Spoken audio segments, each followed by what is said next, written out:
Aquí comienza Ciudad Capital, un espacio para analizar los hechos de capital importancia. El pensamiento crítico de Jorge Heras y Eduardo Villalugo te actualizan con la información más veraz, junto con las pifias que suceden en el panorama capital. Analizadas a través de datos y voces de capital importancia.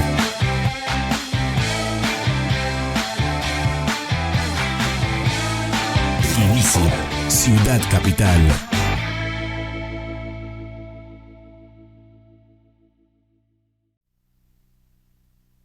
Buenos días, cerrando semana juntos acá en Ciudad Capital. Villalugo y Jorge Heras les saludan y esperan que se queden con nosotros en esta hora. Y por supuesto que nos siga en nuestras redes sociales, en nuestras plataformas, en Facebook y YouTube. Y a usted que al mediodía está al tiro con la información acá con nosotros en Ciudad Capital, también muchas gracias. Y por supuesto háganos llegar sus comentarios a través de nuestras plataformas, que es ahí donde tenemos la comunicación directa con usted. Villa, ¿cómo estás? Buen día. Jorge, muy buenos días. Listo, preparado para hablar del análisis de capital importancia para cerrar la semana con toda la actitud. No es, sí es viernes que sabe a viernes, no como ayer que nos estabas queriendo confundir, pero hoy sí es viernes y les agradecemos que estén con nosotros. Les recordamos a la gente que se suscriba al canal de YouTube, donde Ciudad Capital transmitimos todos los días y aparte le damos todos los extractos del contenido informativo. También, si no nos sigue a través de YouTube, puede hacerlo a través de la página de Facebook, en donde con un respectivo like le llegarán las propias notificaciones. Y también a la gente le agradecemos a quienes nos sintonizan en la 104.9, la número 1 al mediodía en Tijuana. Y vámonos con el análisis de capital importancia. Te hablamos de frente. Entérate de lo que sucede en el epicentro informativo con nuestro análisis de capital importancia. La silacina en Baja California, sin estudios, con alto consumo e ignorancia de las autoridades contra esta droga zombie. Es un tema que desde hace ya años está repercutiendo en Estados Unidos y que es poco probable que realmente no se esté utilizando aquí. Pero bueno, investigan autoridades. Este tema quedó pendiente. Autoridades de Baja California, Estados Unidos, el asesinato de Tijuana de un joven estudiante de medicina. Y una pregunta que le hacemos acá en Ciudad Capital y que la vamos a analizar. ¿Es viable una comisión de la verdad para conocer la situación de jóvenes desaparecidos en Baja California? También, si podemos, vamos a hablar un poco sobre los ya 14 fallecimientos que hay por golpe de calor. Sí. Evidentemente es un tema importante que repercute a nivel nacional. También, pues tenemos a Iván Martínez Azueta como cada viernes en el programa.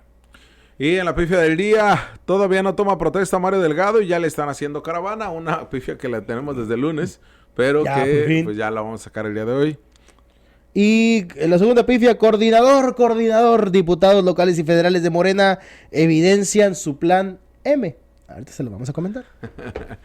Y bueno, Villa, mira, ya lo decías, esta droga Tranq, que bueno, es uno de las sustancias que se utilizan de uso veterinario tranquilizante, por eso le denominan Tranq, o droga zombie, como también le llaman. No lo quieran confundir con infancias trans. Sí, no, ya sí, van a salir ahí los de sectores de ultraderecha. No queremos que nuestros hijos consuman Tranq, ¿no? Sí, no queremos trans ni Tranq. Ni Tanq.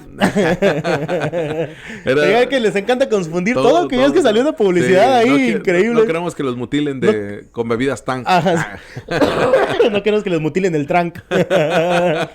Increíble. No tiene nada que ver, trans y Tranq, nada que ver. Ni las grasas trans tampoco. Tampoco, nada que ver. Nada de lo que empiece con TRA no tiene nada que ver con las Trácata. Pero fíjate que es viernes. El caso es que la silacina, como esta droga en la cual el gobierno de Estados Unidos desde el año pasado, a mitad del año pasado, le declaraba la guerra a esta denominada droga zombie. ¿Por qué? Porque es un tranquilizante utilizado para uso veterinario, especialmente en caballos, que adormece todo tu cuerpo. Y esto, junto con el opioide como el fentanilo, es mortal. Sobre todo porque quienes utilizan estas sustancias combinan la heroína o la metanfetamina, la cocaína, la fentanilo y el caso de silacina, porque abarata el costo, pero además porque el efecto es mayor, lo potencializa lo que de por sí ya el fentanilo lo potencializa. Aquí antes que ningún otro medio de comunicación lo planteamos, Villa, y no es que suene a presunción, la realidad es que lo que quiero explicar es que la silacina como tal, las propias organizaciones como Prevencasa y Verter, que son los que han trabajado el tema y son los que, gracias a las colaboraciones que hemos tenido con ellos a través de notas y reportajes, hemos podido evidenciar que se utiliza silacina en la droga en Baja California y que hay un alto consumo y que por eso se dan muchas de las sobredosis, porque la silacina, como bien sabes, Villa, cuando utilizas la naloxona, que es esta droga también o medicamento para regresar de la sobredosis, para volver a la vida a los consumidores o pacientes de trastorno de consumo, pues es imposible. Prácticamente tendrías que usar 3 naloxonas para poder reanimar a alguien. Sí, de hecho ya muchas personas han fallecido y la reacción a la naloxona ha sido insuficiente para poder recuperarlas o regresarlas a la vida.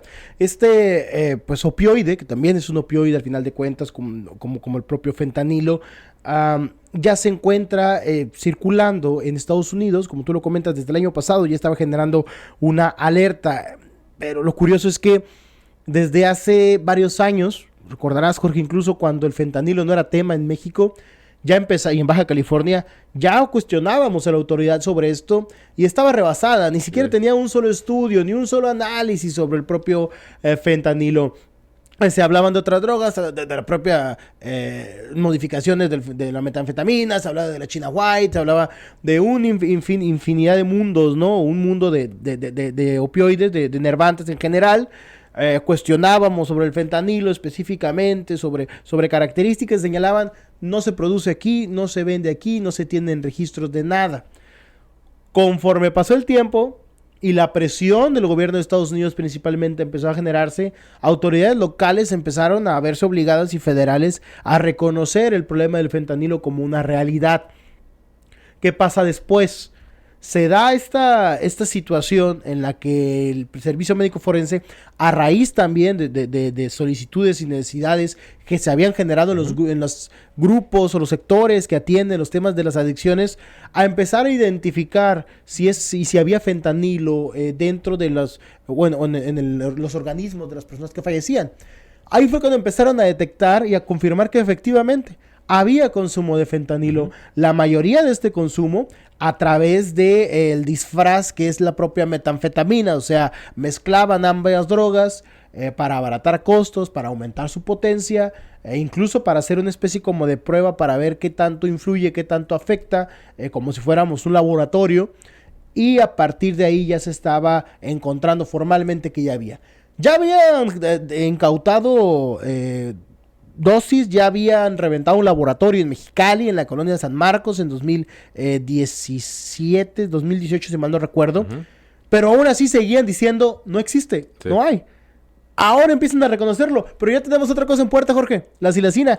Y en 1 o 2 años va a ser otro opioide, nitaceno creo que se llama, el cual en unos años va a ser también el propio problema, el nuevo problema, ¿no? Sí, porque además, como dices, vamos retrasados, pero es por la necedad del gobierno de México, por una política antidrogas que tiene el gobierno de Andrés Manuel López Obrador, de no reconocimiento lo que se está consumiendo, porque es cuando el presidente saca su yoga ultraconservador, ¿no? Y además no puedes esconder la realidad, y sobre todo esta realidad que se vive en las calles, y sobre todo en las calles populares, que es donde mayormente se ha dado el consumo de esto, porque es donde a los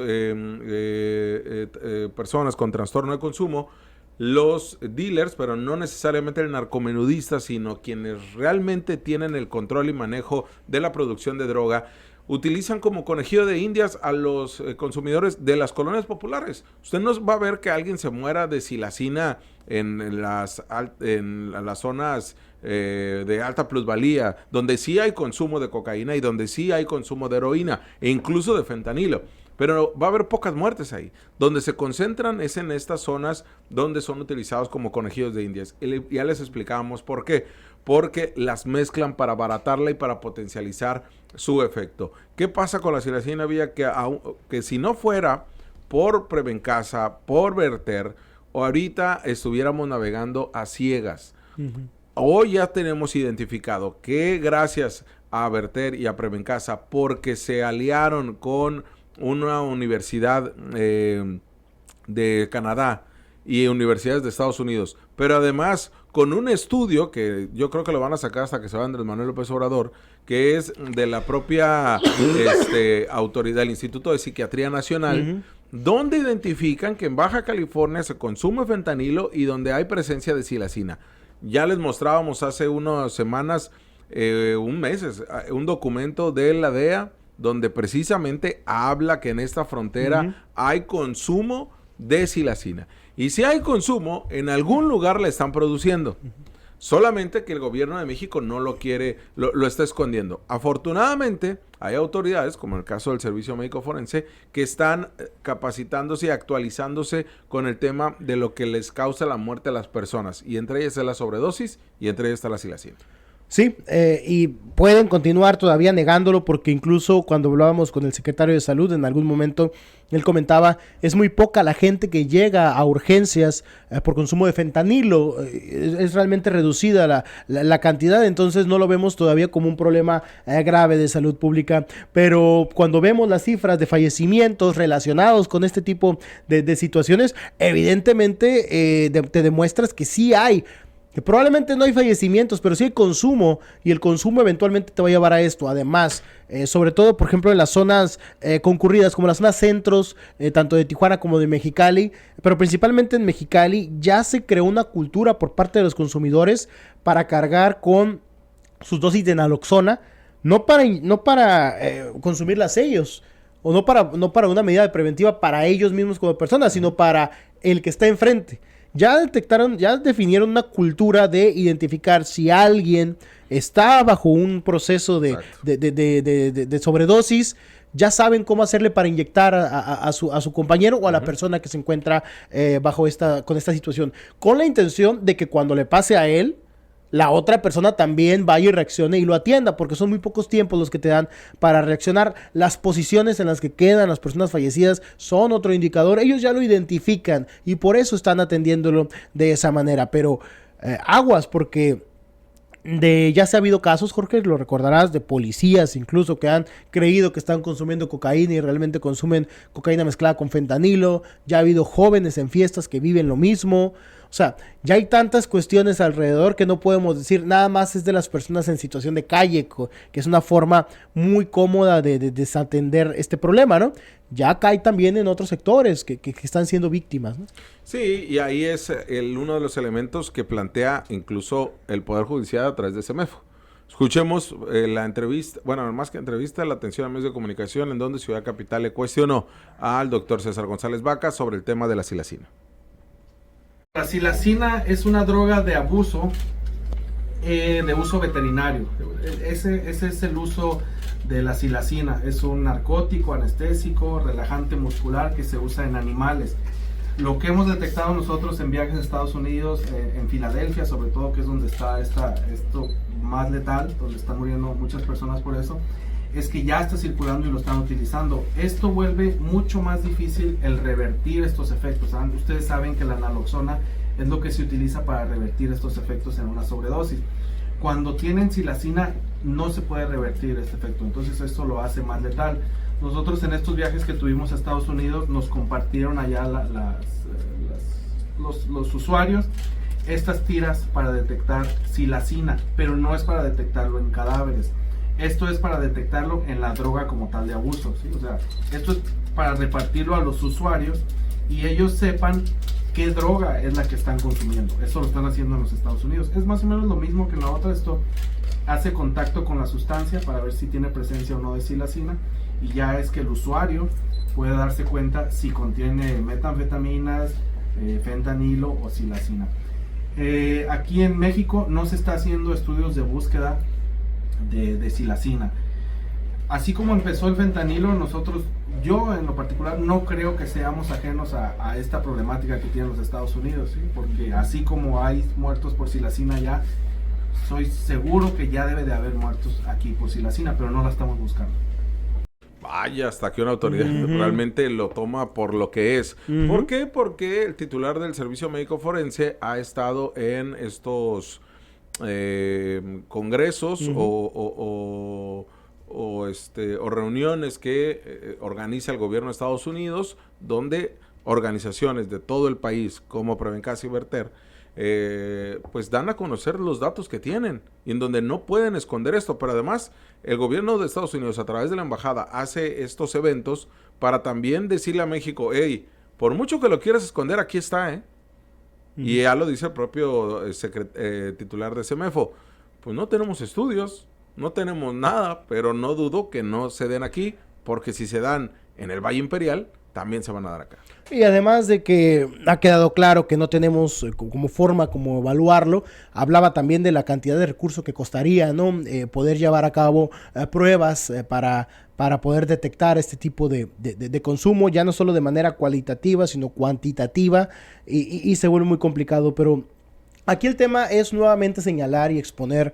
Estamos muy atrás en el tema de atender la situación del consumo. Mientras seguimos en la lucha y el debate de legalizar o no la marihuana, como si esto fuera a generar un gran problema, si es correcto, si no.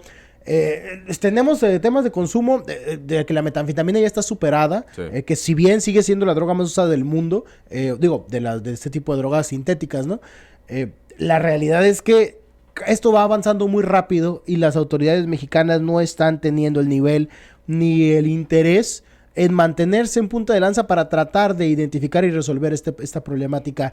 Están apostando a que pues las cosas se den mediante otros esquemas y no focalizando su atención directamente al consumo de drogas. Obviamente una persona que es consumidora no va a ir, ni modo que vaya a la Profeco a decirle, me estás vendiendo silacina, ¿no? En lugar de metanfetamina con un narcomenudista. Obviamente no va a pasar eso, ¿no?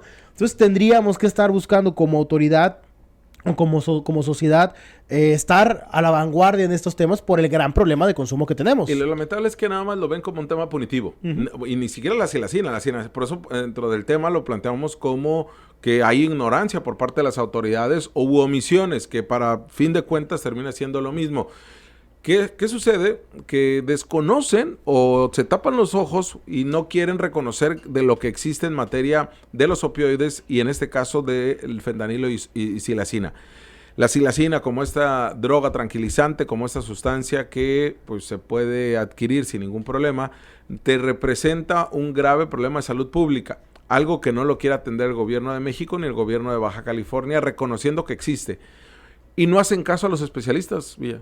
No hacen caso a la gente que realmente sabe del tema, que está preocupada y que está atendiendo. Porque dices que este tema, por ejemplo, ya lo conocen quienes viven en las calles, quienes tratan a las personas que tienen algún trastorno de consumo.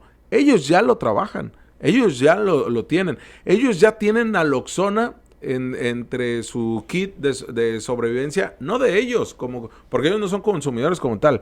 Es más, en Tijuana, los dealers ya tienen naloxona, porque no quieren que se les mueran los consumidores. Entonces, no hemos ido avanzando en este tema, y ahí, de verdad, esperemos que Claudia Sheinbaum cambie esta política en materia del consumo de drogas, porque la que tenemos actualmente solamente ha agravado esto. En Estados Unidos, haciéndole un frente a este tema de drogas, no ha podido. Y México escondiendo mucho menos. De hecho, ha sido un gran fracaso. Yo creo que es uno de los grandes fracasos que está concatenado al tema de la seguridad en muchas ocasiones. Y ha sido, yo creo que el gran fracaso de López Obrador y de estos casi 6 años de gobierno que tiene. No pudo resolver la seguridad, pero tampoco pudo resolver ni atender el tema del propio consumo de enervantes. Yo sé que es un problema mucho más complejo, es un problema mucho más estructurado, que incluso es un problema internacional, que Estados Unidos es uno de los principales responsables de toda la situación que está relacionada con el consumo y las consecuencias del mismo, ya sean de salud, ya sea de inseguridad y todo alrededor. Pero aún así, pues no hemos estado a la talla, ¿no? El presidente López Obrador ha buscado más pelearse por tratar de alguna manera lavar la imagen de México, ¿no? Cuando tenemos una realidad muy complicada, que es histórica, que era complicada cuando él llegó y que es complicada ahora que se va. Pues ahí está el tema, la silacina como tal y bueno, los efectos que no termina por entender el gobierno mexicano y por supuesto tampoco el gobierno de Baja California. ¿Hasta cuándo la van a esconder? y hasta cuándo lo van a atender los casos. Ya nos dijo el propio titular de CEMEFO que las pruebas que tiene son para inspeccionar la droga en físico, algo que ya hizo Verter, algo que hizo Prevencasa, y donde te comprueba que la droga que se consume en Baja California hay un porcentaje que es utilizada con silacina. Pero nos faltan los análisis que hagan a los cadáveres. Esas pruebas cuestan más caras y es algo que ojalá le invierta el Poder Judicial, porque ha sido de mucha ayuda en este combate, y ha sido Isaac Fragoso, el magistrado presidente, quien realmente se le tiene que reconocer que entiende la problemática, más allá que el Poder Ejecutivo lo quiere esconder, y en el caso del titular del CEMEFO, ir avanzando en estos temas. Son de los pocos, si no es el único de CEMEFO, que a nivel nacional realiza las pruebas de fentanilo, Pero bueno. Jorge, en otro tema, este estudiante de medicina de una escuela privada allá de San Diego fue asesinada, y autoridades ya se encuentran investigando el caso. Evidentemente, por tratarse de un tema binacional, las autoridades del gobierno de Estados Unidos también asumen ya el rol, asumen la responsabilidad para tratar de conocer cuál es el estatus y cuál ha sido la situación. Es una joven, tengo entendido que trabajaba incluso en el zoológico de San Diego, y que pues se encontraba acá en Tijuana. Estamos hablando de la joven Evelyn. Evelyn, quien fue ultimada al inicio de esta semana en la ciudad de Tijuana, en el fraccionamiento Las Huertas, prácticamente en el patio de su casa. Así es. ¿No? Llegó personas armadas ahí en la calle de Fresa del fraccionamiento Las Huertas, y la ultimaron a balazos. Esta mujer regresaba, esta joven, de su trabajo en el zoológico de San Diego, donde era empleada de este parque de diversiones, y en donde pues tenía la doble nacionalidad. Ella estudiaba en Tijuana, en la Xochicalco, estudiaba medicina. Fue la noche del lunes, alrededor de las 8:30 de la noche, cuando fue ultimada. 2 hombres le dispararon y después huyeron, y no se sabe nada de ellos. ¿Qué fue lo que obviamente genera conmoción al tratarse de una joven universitaria? A mí se me hace muy lamentable, Villa, como ha sido una constante lo tengo que decir así, de la autoridad, sin duda alguna, de la Fiscalía, pero también de medios de comunicación. Entiendo que una de las líneas de investigación es su entorno personal, y con ello también el reflejo de si tenía algún asunto pendiente con la autoridad mexicana o gabacha. Pero que ese sea lo que condene a una víctima, eso a mí lo que se me hace lamentable. Eso no tendría por qué ser, si bien es un elemento de investigación importante y por ahí tendría que seguir la investigación, no tendría que ser un planteamiento público de la persecución de un delito, porque aquí estamos hablando de que esta mujer es víctima, la asesinaron, y la asesinaron al interior de su casa, con un reflejo de que el crimen organizado puede hacer lo que quiera, en donde quiera y como sea. Es como en el caso de Paola. Ándale. Como muchos de los otros casos, que al final, no la autoridad y los medios de comunicación, pero sí un sector de la población empieza a responsabilizarla por haber salido de noche, ¿no? Salido de la madrugada. Y sí, inmediatamente como que se trata de culpar a las víctimas, y yo creo que es algo que lamentablemente se ha caído de manera recurrente, y es un momento de redignificar o reidentificar los conceptos en la materia. Y a raíz de esto justamente ya se focaliza como tratando de demeritar el crimen como tal, cuando se trata de un episodio sumamente delicado, ¿no? Que hasta la propia autoridad de Estados Unidos ya están empezando a tomarlo con la seriedad debida. Sí, y es precisamente, escuchemos cuál es el planteamiento que da Marilena Andrade el pasado miércoles en la mañanera, y por eso era importante retomar este caso, porque tiene que cambiar la perspectiva de género, le tiene que llegar a la Fiscalía también, y no solamente eso, sino el no revictimizar a una víctima de homicidio, independientemente de su historial delictivo. Escuchamos. En cuanto al tema preguntabas del estudiante, ¿sí? Bueno, quiero comentarles que efectivamente tuvimos pues el lamentable ataque a esta persona, esta mujer que era estudiante de la carrera de medicina en la Universidad de Xochicalco. Nos enfocamos a la investigación y encontramos, como lo mencionaste, así es, nos contactamos con autoridades de Estados Unidos porque ella y su familia, algunos de sus familiares, su pareja, cuentan con doble nacionalidad o tienen que ver con personas que tienen allegados de nacionalidad americana.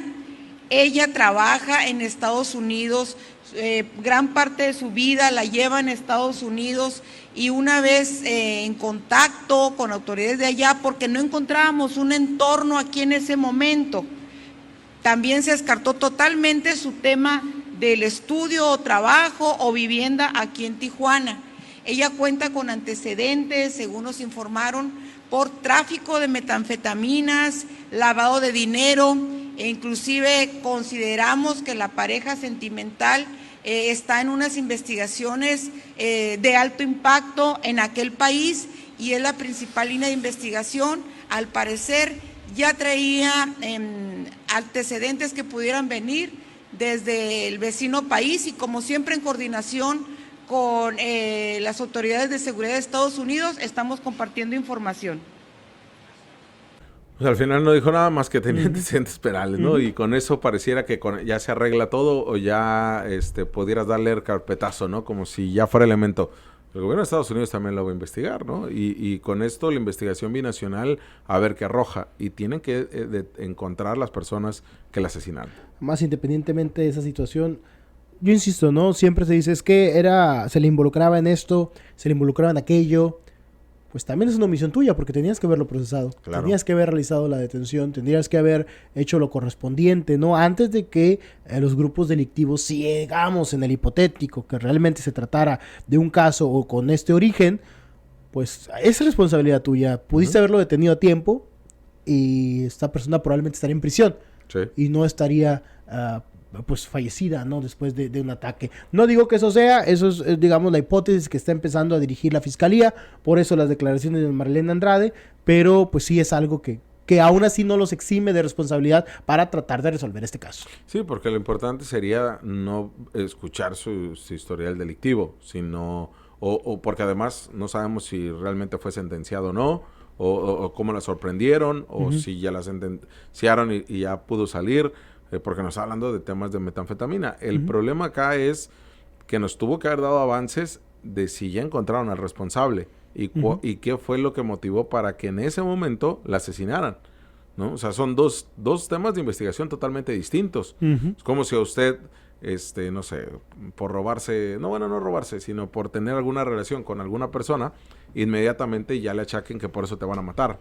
Entonces, o que, como decíamos, por salir de un antro, inmediatamente te van a desaparecer. Entonces, o sea, tenemos que evaluar cada uno de los temas y es ahí donde la Fiscalía adolece en materia de investigación. Sigue actuando como si estuviéramos en el siglo pasado con las investigaciones que se hacían totalmente direccionadas hacia la cuestión personal únicamente de la persona. Así es. Pero bueno, Jorge, vámonos a un corte. No te vayas, ni te pierdas la información de Ciudad Capital. En un momento volvemos. ¡Atención, cachanillas! El gobierno de Mexicali está modernizando el alumbrado público con luminarias LED en todo el municipio. Ya instalamos 20,000 en 141 colonias y vamos por otras 20,000 luminarias más para toda la ciudad y el valle. Porque un Mexicali más iluminado es un Mexicali más seguro. Gobierno de Mexicali, uniendo esfuerzos.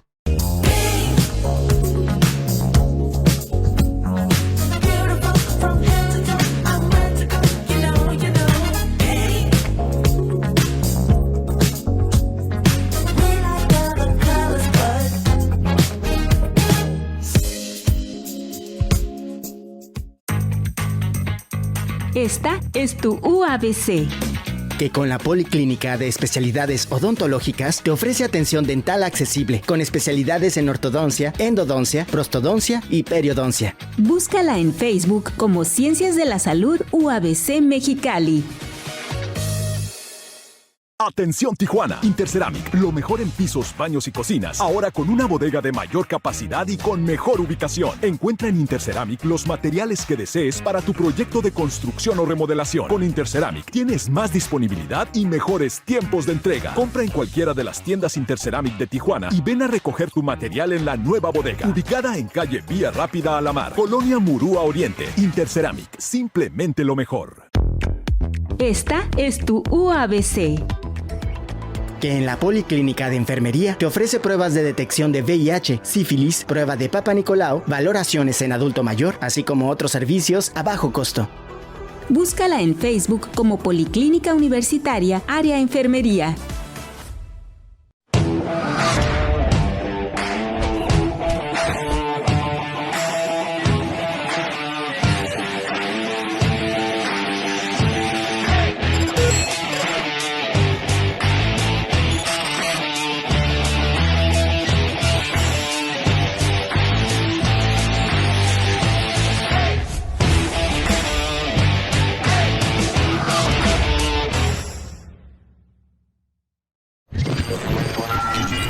Estamos de vuelta en Ciudad Capital. Continuamos en Ciudad Capital, gracias por seguir con nosotros y tenemos en el estudio, como cada viernes, como cada vez que cerramos la semana, lo queremos hacer de la mejor manera, con Iván Martínez. ¿Cómo te encuentras, Iván? ¿Qué tal, Jorge Villa? Pues medio en vivo porque les comentaba que vengo llegando de Ciudad de México vía Tijuana y pues literalmente llegué a mi casa a bañarme para acá para que vean el compromiso. La causa, luchando por la causa. Si se duerme en el proceso, entiéndalo, ¿no? Si empieza a escuchar un ronquido es Iván Martínez. Lo vamos a sacar de pantalla, pero es él. No, nosotros.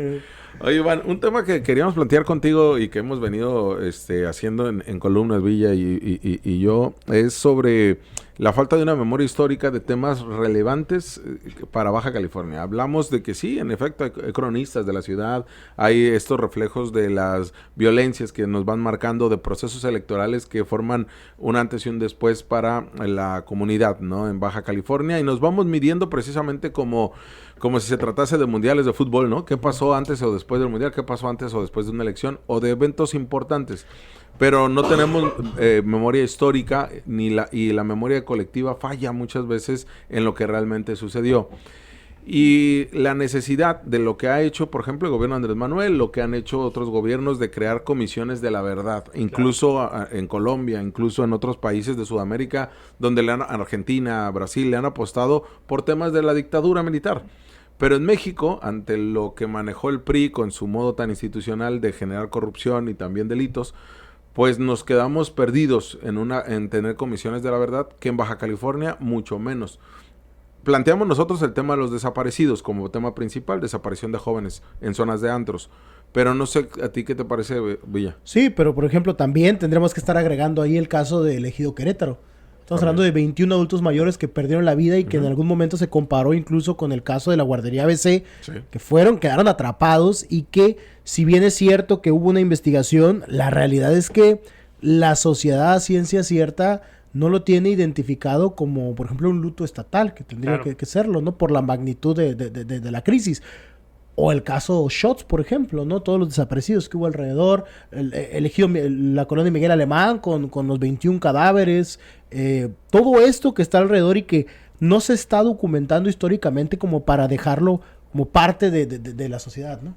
Sí, sin duda, Jorge Villa, es un tema muy, muy relevante y que tiene que ver con la justicia, ¿no? La justicia no solamente tiene que ver con el deslinde de responsabilidades. Por un lado, también involucra la garantía de la no repetición, la restitución a las víctimas y la verdad. Entonces, en ese tema que ustedes mencionan, las comisiones de memoria o comisiones de la verdad se inscriben en eso, en que la sociedad necesita saber qué ocurrió en realidad. Y como tú mencionas, porque a final de cuentas, estos hechos tan lamentables generan un agravio a la sociedad también, ¿no? Y eso implica que la sociedad tiene el derecho a saber qué ocurrió, de cuáles fueron los motivos de estos crímenes, de estas atrocidades, y es un derecho, pues. Y sí, como bien mencionan, en muchos países donde hubo dictaduras, donde hubo pues exterminio de la oposición, de opositores políticos, un tema central ha sido eso, el de la verdad, ¿no? Y para ello se hacen, como bien mencionan, comisiones que tienen que investigar los hechos, ¿no? De hecho, yo tengo un amigo que trabaja en la Comisión de Búsquedas de Colombia, y esta Comisión de la Verdad, que es parte también de este proceso que se llevó a cabo después de los diálogos de paz de 2016, están investigando de 2016 para atrás, ¿no? Todo lo que ha sido el periodo de la guerrilla, y entonces esto me parece muy interesante porque ellos, dado que es un proceso de paz, se han dedicado tanto a entrevistar a los perpetradores, por ejemplo, del ejército, como los grupos, la guerrilla, los grupos de autodefensa, que son grupos paramilitares, que están también buscando reintegrarse o también que están llevando procesos judiciales. Todo eso a fin de cuentas para que la gente sepa de manera lo más completamente posible todas las perspectivas y pueda tener ese derecho. Y me parece que yo también creo que a lo mejor no es visto la crisis de desaparición forzada en México como un asunto de político, pues, ¿no? Como en estos casos, ¿no? De que son por ideas políticas que les aparecen, asesinan. Hay muchos casos que sí se escriben en eso, pero sin duda debería haber un análisis y una documentación pública para que tengamos acceso a eso. Porque, por ejemplo, el asesinato de Colosio, la comisión no sirvió para nada, Claro. ¿no? O sea, al contrario, entorpeció más, porque la comisión la tenía otra autoridad. O sea, por ejemplo, o la comisión se hace a partir de la Fiscalía o del Congreso de la Unión. Entonces, es ahí cuando no funciona. Cuando se integran otros organismos internacionales, como en el caso de los 43, obviamente Okay. hay una presión diferente, ¿no? Porque sí se maneja distinto. Pero todo esto nace, no sé cómo veas, Iván, porque tenemos fiscalías pues que adolecen en todo, ¿no? Claro. Hay una desconfianza de las investigaciones de la autoridad o simplemente porque la autoridad no investiga. Hoy por hoy, como decía Villa, en el caso de los adultos mayores de Hermoso Atardecer, pues no, sabemos que hay un responsable, bueno, hay un presunto responsable del cual pues se lo achacaron todos bomberos. Pero no hay más elementos que nos digan qué tenemos que dejar de hacer. Al grado que ya acaban de cumplir 9 años de este hecho en junio y nadie se acordó del tema, ¿no? Claro. Ni incluso medios de comunicación no nos acordamos. El 23 de junio se cumplieron 9 años, o sea, ya el próximo año vamos a cumplir 10 de esta tragedia. Y como tú lo comentas, hubo a un director de bomberos, incluso se le procesó, se le inició una investigación. Creo que ni siquiera llegó a nada, creo que el caso no terminó con una responsabilidad, pero además no nos contaron exactamente qué pasó. Hubo mucha información confusa al respecto y además, ¿cuál fue el aprendizaje o la enseñanza gubernamental y social de esto?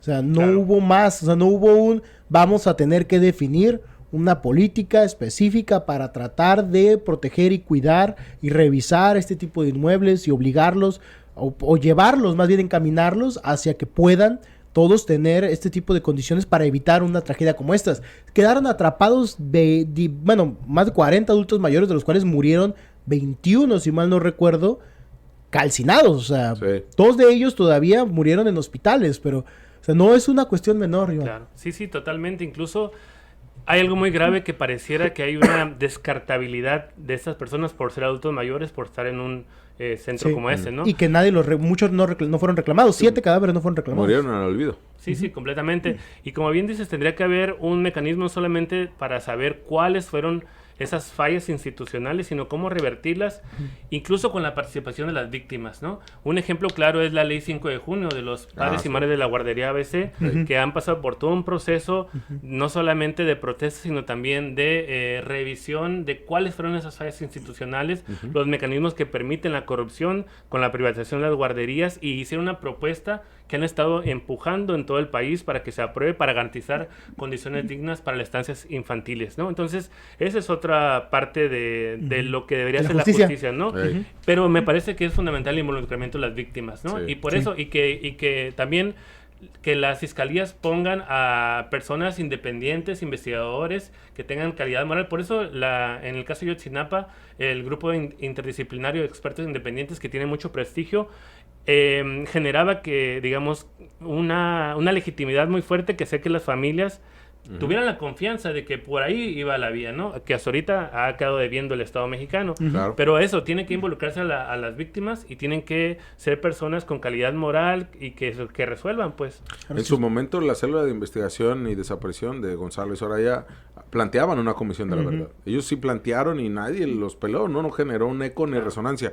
Porque también el congresista, el diputado o diputada local, pues no le quiere entrar al tema, ¿no? Claro. Dice, si no es un tema político donde pueda yo maniobrar, no me quiero meter, ¿no? Es un tema de seguridad, es de la federación o es del Estado. Sí. Y en el tema de las víctimas, por eso han decidido preferible hacer colectivos. O sea, entiendo que pues, su interés es buscar a sus familiares y encontrarles.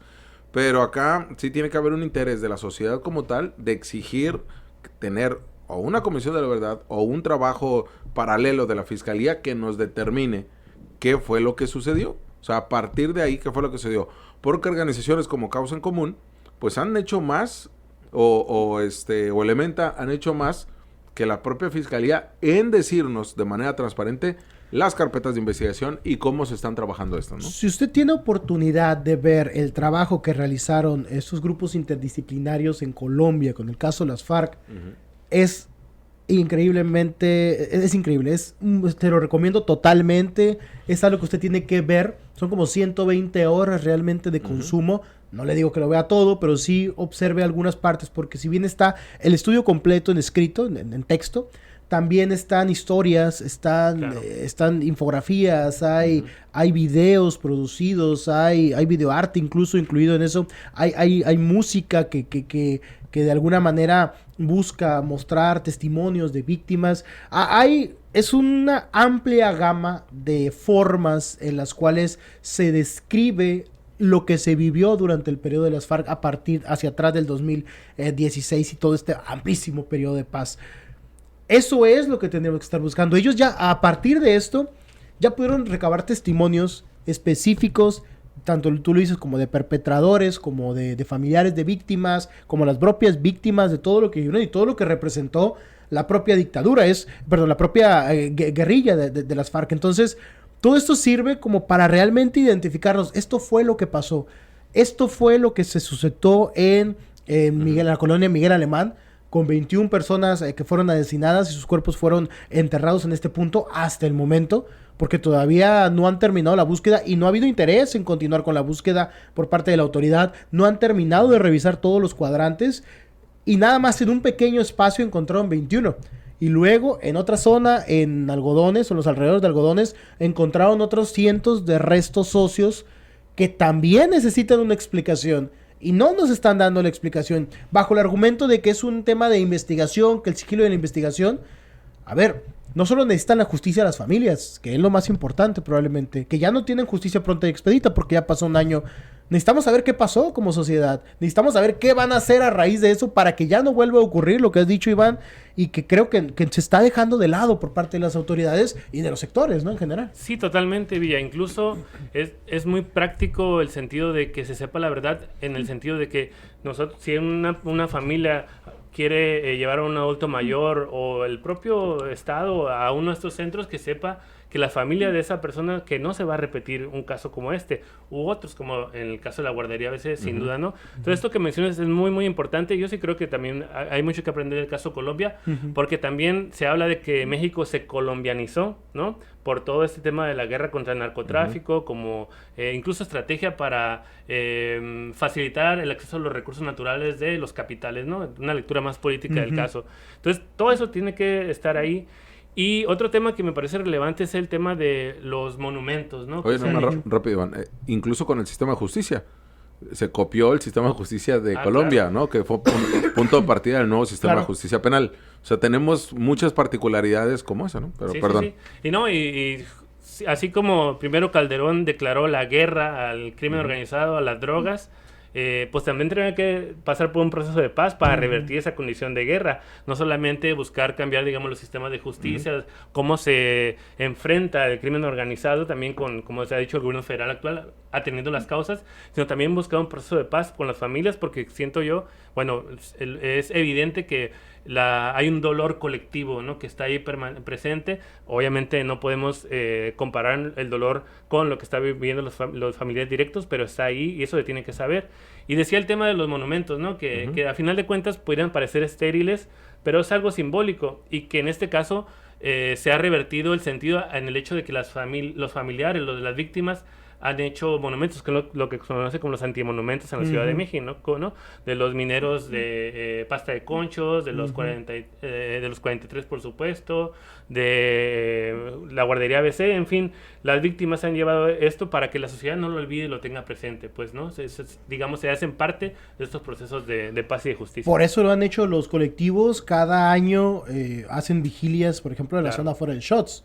O sea, pero no nada más fue el Shots, desaparecieron en varios lugares alrededor. Y además esto es un esfuerzo de las familias para tratar de preservar el recuerdo de sus familiares. Y además está este espacio, ¿no? El espacio de RECO, el que se encuentra ahí del Instituto de Investigaciones de la UABC, que junto con otra organización armaron este espacio de memoria, donde están un mural ahí en los pasajes del Centro Cívico, un mural que ellas y ellos mismos han mantenido a partir de que los han vandalizado y que lo vuelven ellos a pintar y le han hecho un jardín y han hecho todo un lugar donde le denominan Jardín de la Esperanza, y ha sido este lugar donde van y no solamente es un tema de llorar y sentir que estás en la búsqueda, sino también de protesta. Pero es a partir de un lugar donde se ha convertido, de organizaciones que apoyaron, no necesariamente del gobierno estatal o de la fiscalía de, oye, vamos a generar espacios. Hablábamos el día de ayer de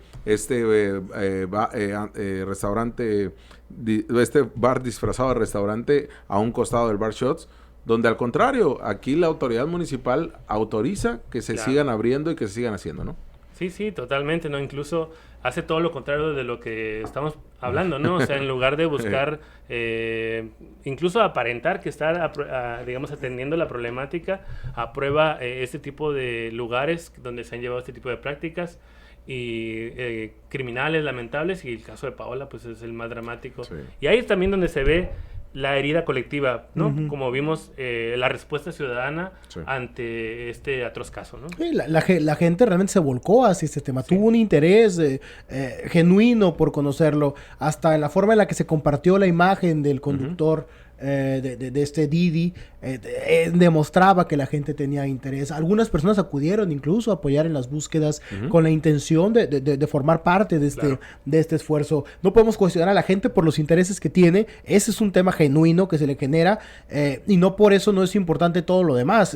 Todos son igual de importantes en ese sentido, pero además, Jorge, hay otros incidentes que también podríamos considerar que hay una deuda. Este crimen que ocurrió en los años 90, en la época de Héctor Terán, donde una familia en Ensenada fue acribillada. Fueron 10 integrantes de una familia, y que realmente se supo entre los dichos, entre las conversaciones de gente que conocía un poco el tema, es lo que ha terminado por permear las versiones oficiales, las versiones no oficiales, pero la memoria colectiva, por así llamarlo. Los asesinatos de periodistas también, el de Lourdes, el de Margarito, el atentado contra Jesús Blancornelas, el de Ortiz Franco, el crimen contra Ortiz Franco, del gato Félix incluso. O sea, todos estos episodios que son atentados hacia la democracia, son atentados hacia la comunidad en general, son cuestiones que tendríamos que tener una explicación más allá del comentario de algunas personas o los rumores o las versiones que se han dado, ¿no? Lo que ocurrió ¿te acuerdas estos casos de transfeminicidios en la zona centro de la ciudad, que al final del día solo se quedó en investigaciones periodísticas por los sesgos y machismos que tiene la autoridad? Pues ya no se atendió como se tenía que atender. Fueron como 12 víctimas, cuando ¿no? hablábamos de más de 10 víctimas. Ajá. Entonces, y son cosas que se quedaron ahí nada más. Y el problema es que también si uno busca en los anaqueles del trabajo periodístico, pues vas a encontrar también muy poco, porque ya no es como que digitalizaron los documentos o que alguien que de estas generaciones pueda meterse a Google y sacar una información, ¿no? Sí, completamente. Y eso que mencionas también agravia derechos colectivos, como el de los periodistas, el derecho a la verdad, a la información, ¿no? El derecho a la identidad en el caso de los transfeminicidios, ¿no? Entonces van más allá de la víctima, de su singularidad, sino lo que representa. Claro. Y me parece, por último, otro componente de la justicia tiene que ver con la participación social, ¿no? Y aquí se vio. Hace un tiempo hicimos un taller con familiares de víctimas de desaparecidos en un par de colectivos con los que trabajamos, y le decíamos como una dinámica que ellos se imaginaran o expusieran cómo debería ser un proceso de justicia. Y decían, el primer paso tendría que ser que las autoridades, y en este caso de la más alta, del presidente, llamara a la sociedad a involucrarse para atender esta crisis, ¿no? Decía, hacer un amplio llamado a movilizarse, a ser partícipes para que podamos resolverlo, porque ni siquiera las autoridades lo van a hacer por sí solas. Y insisto, estos casos como lamentables como el de Paola da cuenta, digamos, es muy lamentable el desenlace que parece que está tuvo. Pero hay casos que no se llegan a nada y que se quedan al olvido, como el de la colonia Miguel Alemán, que la sociedad tiene que involucrarse, lamentablemente, para que la justicia opere. Pues ahí está el tema. Se los dejamos igual, obviamente, para el análisis de usted y sobre todo la autoridad, que tendría que cuestionarse precisamente lo viable que es una comisión de la verdad, ¿no? Pero bueno, vámonos a un corte. No te vayas, ni te pierdas la información de Ciudad Capital. En un momento volvemos. Atención, cachanillas, el gobierno de Mexicali está modernizando el alumbrado público con luminarias LED en todo el municipio. Ya instalamos 20,000 en 141 colonias y vamos por otras 20,000 luminarias más para toda la ciudad y el valle, porque un Mexicali más iluminado es un Mexicali más seguro. Gobierno de Mexicali, uniendo esfuerzos.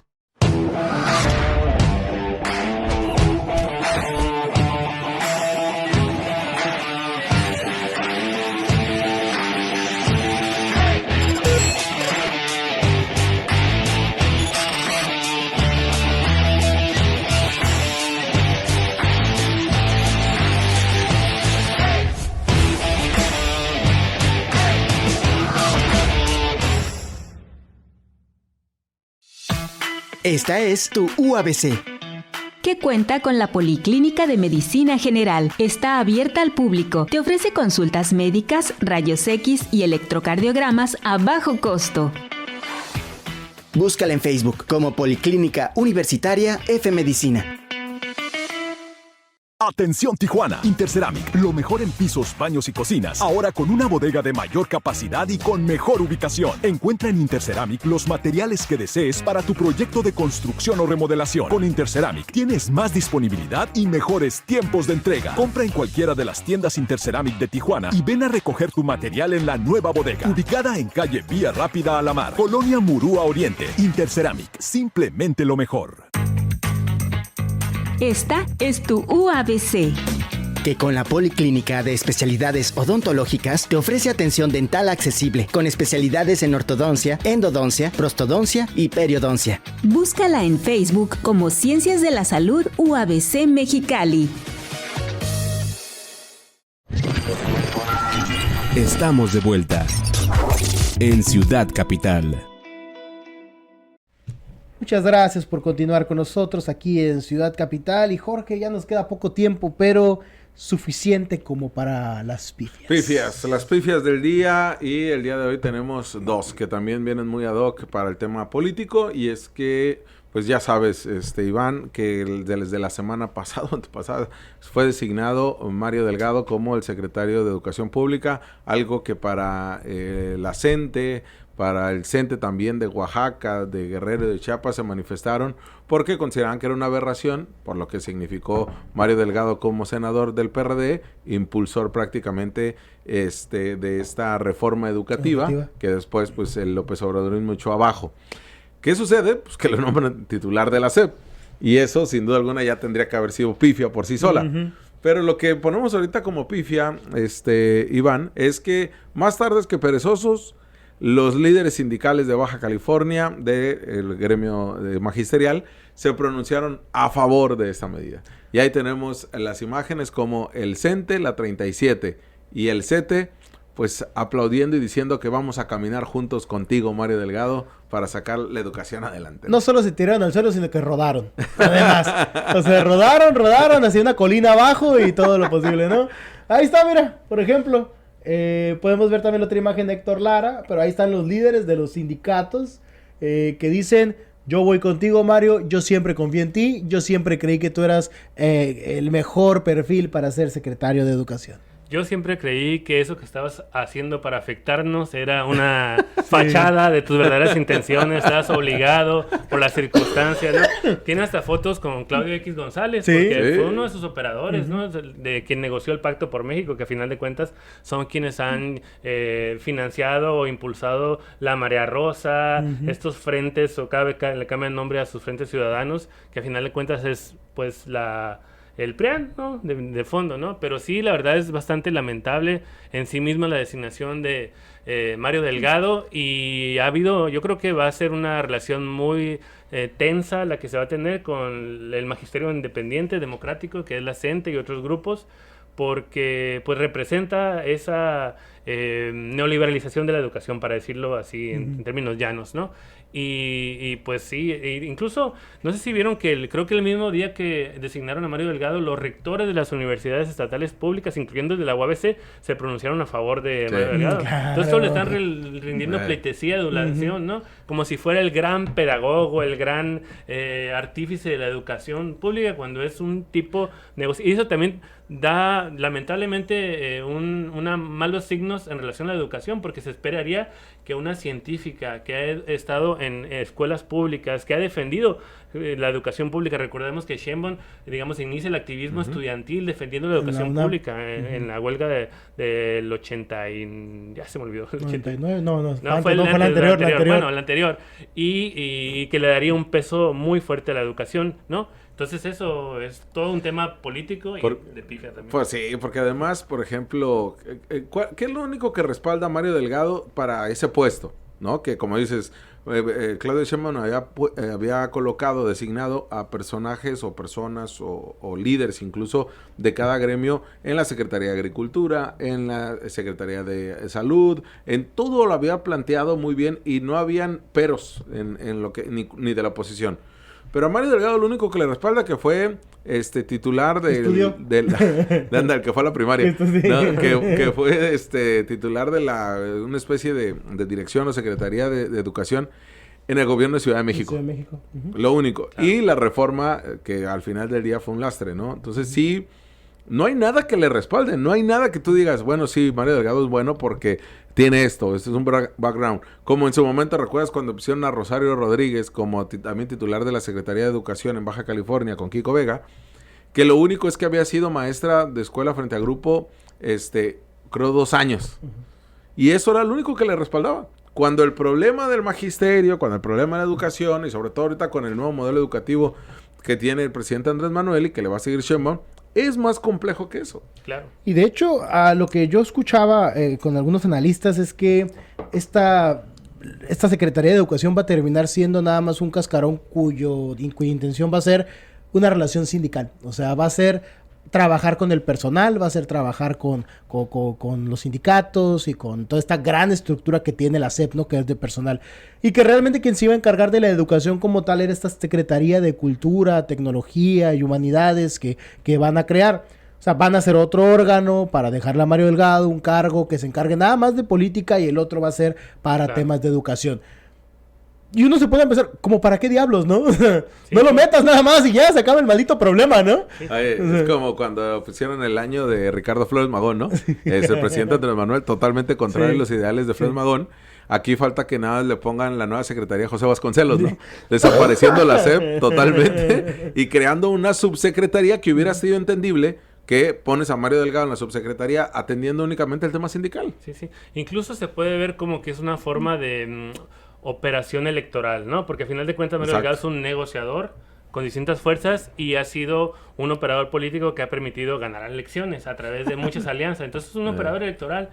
Y no dejemos de lado que el CENTE es el sindicato más grande de América Latina. Sí. Entonces es una fuerza política, social, económica y electoral también que puede ser utilizada a modo, ¿no? Y sin duda es un premio por esa disciplina que tuvo Mario Delgado y por ese pragmatismo que se le está dando para que siga operando, pues, ¿no? Es una concesión, es como también se le ha estado leyendo de la designación, ¿no? Y para cerrar, en la pifia del día, otro pragmatismo electoral, pero es acá muy regional. Los diputados y diputadas locales y federales tuvieron una reunión la semana pasada con Ricardo Monreal, quien él ya se asume como el coordinador de la bancada de Morena en el Congreso de la Unión, en la Cámara Baja. Y se asume porque pues todavía ni toma protesta como diputado y como todavía pueden moverse muchos hilos. Lo más seguro es que será el coordinador. Claro.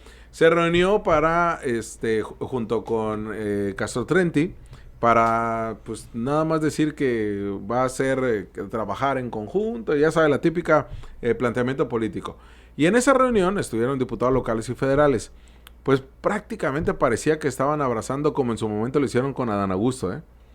Pero mira de qué forma, Jorge. ¿De qué forma? Vamos a poner el video. ¿Qué es a la merda? Vamos a escucharlo. De la reforma al Poder Judicial Federal. Estamos reunidos con diputadas federales, con diputados federales, con diputados locales, con la gente de Morena, del PT, del Verde, para que juntos salgamos a la calle, al municipio, al distrito, a explicar los alcances de la reforma y nuestro compromiso con la población de lograr acceder a la justicia, terminar con el nepotismo y la corrupción y eliminar el déficit de justicia que hay en nuestro país. Queremos justicia pronta y expedita. Queremos elección de ministros, jueces y magistrados. Queremos que haya un tribunal de disciplina judicial y queremos que haya plazos cortos de resolución de sentencias y otros actos de autoridad que emita el Poder Judicial. Por eso me da mucho gusto estar aquí, donde arrancamos los foros en todos los municipios y en todos los distritos. ¡Que viva Morena! ¡Viva! ¡Que viva la doctora Claudia Sheinbaum! ¡Que viva! ¡Viva Baja California! ¡Viva! ¡Coordinador! ¡Coordinador! ¡Coordinador! ¡Coordinador! Gracias. ¿Coordinador de qué? ¿Coordinador? A ninguno de los que están ahí coordina. A ninguno. Ninguno de los coordina en estos momentos, ¿no? Todo ese discurso es una joya. Sí, no, aparte lo de nepotismo, Iván. Hablando de nepotismo y negociando para que su hija sea candidata a la alcaldía Cuauhtémoc, su hermano... ¿Perdió, por cierto? Perdió, Sí. por cierto, y está impugnando. Su hermano, gobernador de Gobernador de Zacatecas, y tiene un Zacatecas. montón de puestos a la familia de Monreal, ¿no? No, sin duda, tiene muchos elementos, como tú dices, que se pueden analizar. Pero ya al final, imagínate que estás con ellos. ¿Y cuál es la necesidad de gritar? Coordinador. Hay muchos diputados. Nadie presume ser coordinador de nada. Pero güey. además, eres diputado local. A él no te va a coordinar. Sí, ni de broma. No sé, Juan Manuel Molina ya te quitaron el puesto, ¿eh? Dicen que ya, que ellos ya se van a coordinar con Monreal directamente. Quiere coordinarlo todo. Anda, voy a coordinar el país, ¿no? Sí, pero es ridículo. La verdad es que esto sí lo veíamos en el PRI. O sea, este Sí, tipo de mensajes, totalmente. este tipo de visiones y discursos muy, muy priistas. Diga, usted quién lo va a creer, ¿no? Era Pero- el lamentable, el coordinador, el gritarse así, y pues ya veremos qué sucede ahí, pero pues de que ya está entregado el morenismo en Baja California, ya hacia Monreal, es el plan M, ¿no? Sí, es el plan M. Nomás no lo quieren cambiar al plan Fernando Castro Trenti, que es que quiere ser gobernador Ándale. y quiere hacerlo por Morena y quiere hacerlo de la mano de Ricardo Exacto. Monreal. No saben lo que están haciendo los diputados locales y federales, al apoyar con tanto bríos a Monreal. Monreal. Lo que va a significar en 3 años apoyar a Castro Trenti. Pero bueno, Iván, terminamos. Jorge, a nombre de Iván. toda la gente que hace posible Ciudad Capital de Casa Crea a la 104.9, la número 1, le digo que pase muy buenos días y buen fin de semana. Aquí termina Ciudad Capital. Jorge Heras y Eduardo Villalugo vuelven el lunes con las noticias más relevantes del día. Síguenos en todas nuestras plataformas. Ciudad Capital.